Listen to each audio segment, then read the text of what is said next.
One Nation came in there and set up shop almost instantly. Nancy, good evening. Good evening, Brian. Within 48 hours of last week's quake, two 747s arrived in Port-au-Prince from Israel. One loaded with medical supplies and the other with personnel, here to create the best field medicine available. My God, they have machines here. They have actual operating rooms, and it's just amazing. What's the machine? It's a respiratory machine. It's a ventilator? Ventilator and monitor, suction and oxygen. You were telling me that they didn't just set up facilities, they have tents that specialize. Some of them specialize in ICUs for children, some of them specialize in surgery. As you walk through this campus, it has military precision. You see a pediatric ward, you see a maternity ward, a newborn intensive care unit.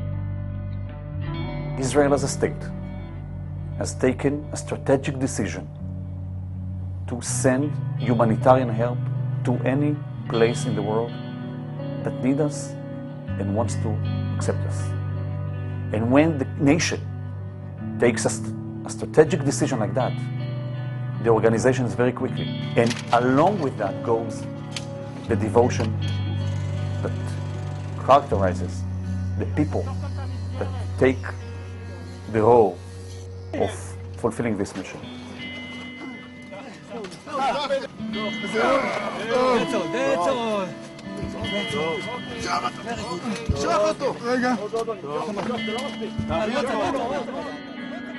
His name was Emmanuel Bito. We rescued him from the robbers.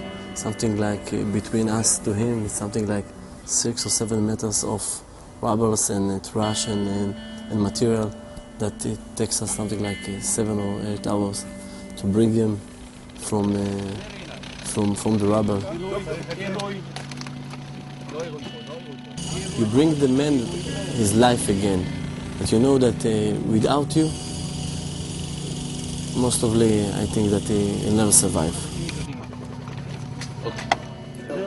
People from all over the devastated area, and even the locals with long-standing illnesses, heard that the Israeli hospital is there, and people with lots of diseases that they have been living with searched and came to our compound. After 5 days, the medic team go out to the hospital to see what's going on in Port-au-Prince. It was very terrible to see. We saw the disaster, the massive earthquake, what it did. You see people going aimlessly, sitting streets without home, nothing, water. It was very, very difficult. And after we come back to the hospital, we more realize what we do in the hospital. Okay, so very significant burns, making urine? Significant secondary, making urine, all systems function, okay? No infection? No infection in the meantime. Here, had an amputation. Yep. And we can't really close the... okay, needs a flap. She needs a flap. I come from a country where, a third world country basically, and from Ethiopia. And I really know what life is under such situations. I immediately identified with the locals, and not much of the world pays attention to you living under such situations. And you look at these beautiful souls coming from Israel and helping to those people, knowing that they are doing the best of the works, even more committed to helping these people, because in Israel they don't work 24 hours and look for the 25th hour within the day. But here they are working around the clock. It was just amazing. When I speak of those people to you, I have goosebumps all over, because it's just amazing. It's just amazing. No other words. And I felt very proud to be Jewish, to be Israeli, to belong to the IDF, and to belong to the medical corps of the IDF.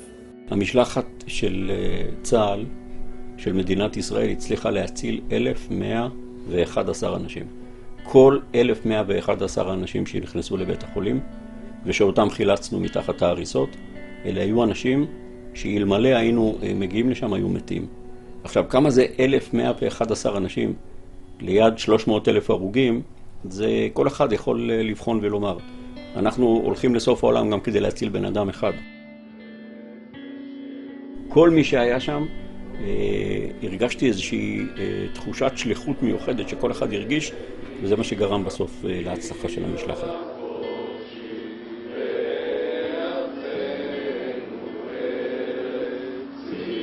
It is a part of our Jewish identity, of what characterizes us as a Jewish nation, Jewish people, that is connected to what we've suffered in the past and what we share, all of us, in terms of not to stand idly by when people need you.